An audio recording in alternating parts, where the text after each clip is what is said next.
I'm back. This is your man LMC Signature. Si tu es ici pour la première fois, n'hésitez pas de vous abonner sur la chaîne et ça nous fera plaisir. Et le plaisir aussi sera partagé. Comme j'ai toujours l'habitude de vous le dire, que je réside ici à Washington et Seattle. Aujourd'hui, je voulais faire quelque chose de différent. Tu sais pourquoi? Oh oui, c'est parce que notre musique va de pair avec la sape.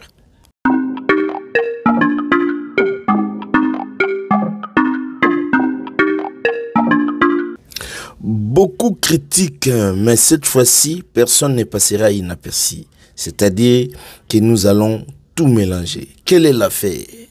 Hier, nous avons vu nos artistes à Brazzaville et les deux semblaient s'habiller de la même manière. Et on ne comprend rien, sinon on n'encourage pas les gens à dépenser de l'argent pour les vêtements. Mais n'oublie pas que la vie est un choix. Et beaucoup d'entre eux ne s'habillent pas correctement.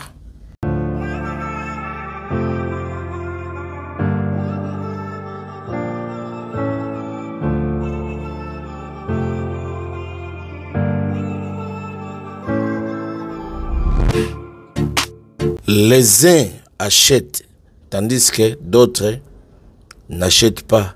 Mais batindaka na Chine, ton na Turquie, ça de la bango.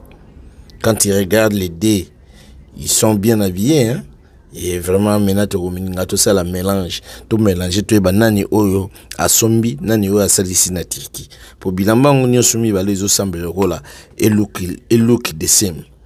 Eza ba bilamba ete ndenge ezala kaka toyebi ba titre na toyebi vraiment ba griffe nango te mais kotala na misu boye ozomona toyeba nani oyo alati bien nani oyo alati kitoko nani oyo aza élégant puis c'est musique na biso etambolaka pe na élégance na beauté na ba biloko wana nyonso ba aspect esalaka musique ekene.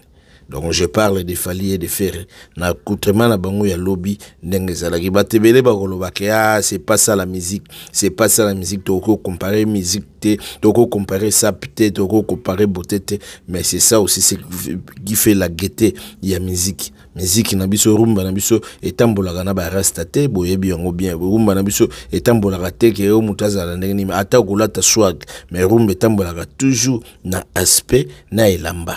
Et l'ambessa la rapenzo tezala. Et yango eloko tokolobe la lelo. Mais tokomilekisa ba photo nenka ezalaka. Tagos.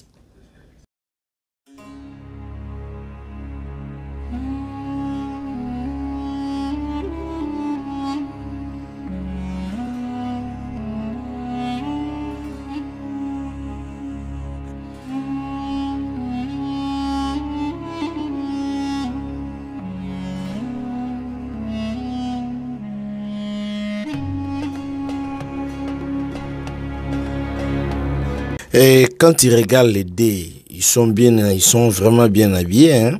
Mais bangomi balé, nani vraiment ozomona ke lamba na eza esa kitoko dadi vraiment lambe fandi nani vraiment. Ngana oki kopesa point de vue na ngai te nazozela ba point de vue na bino botia na ba commentaire entre Fally na Ferré toujours comparer toujours comparer bilamba na bango ya lobby. Nani oyo bomoni ke elamba eza bien en plus elamba ngo eza ya Turquie beza vraiment elamba vraiment déjà elamba vraiment eza na temps pour tout ça siko tout ça na été bino mo boyebi ke biloko été bimie belé mais na komona na misu ndenge bon balé balati balanga pona nga nazomona ke balati kitoko mais toutefois ezalaka toujours quand dans les premiers fois ezala ngani naza na ba sentiments pour bino moko bozolanda émission oyo vidéo oyo bo pesa biso point de vue na bino toyeba vraiment que nani oyo alati kitoko elamba ya nani soko kotiki na commentaire olobi elamba ya mutu alati bo pesi griffe nango soko yebi te bon chekaka oyo yebi soko eza faire okomeli biso faire so eza Fally okomeli biso ke Fally alati kitoko osali mo ba détail na ndenge osala biso tokos.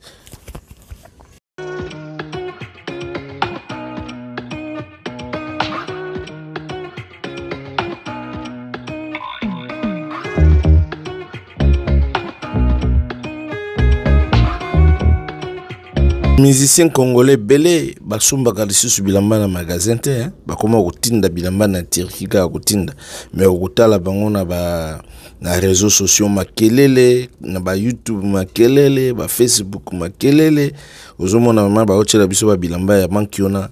Bon, et dans le compte, il n'a pire espèce d'appel ma bête, mais na moko il faut que bazonga na raison quoi, il faut tomber la bendele ya culture ezalaka eloko nini.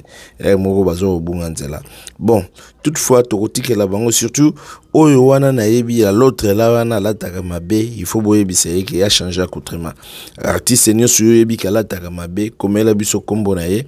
Awawa toko yeba ndenge toko reprocher tout la kisenze ya rumba congolaise ndenge rumba congolaise etambolaka rumba congolaise atoko na scène okozana naona couper atoko lata naona scène okozana naona ndenge wana mais na makambo ebele na muziki na ba présent na ba présentation ya pa okende il faut zalaka vraiment na tenue correcte sokozana tenue correcte te et na rumba e bala na kate donc toujours ba pour ba musicien belé omona nzote boye lamba mais bon toutefois moyen de critiquer bango mingi ezate to pesa bango sous temps vraiment soko sepela ki na vidéo oyo tikela biso commentaire pesa biso pe ba suggestion na yo et que ça la biso toujours toko c'est toujours branché na chaîne soko ya pona mbala liboso abonne-toi na chaîne et que ça la plaisir partager aussi nos vidéos et surtout n'oubliez pas de liker la vidéo et ça va bien pour YouTube et meka ko pousser sur chaîne liboso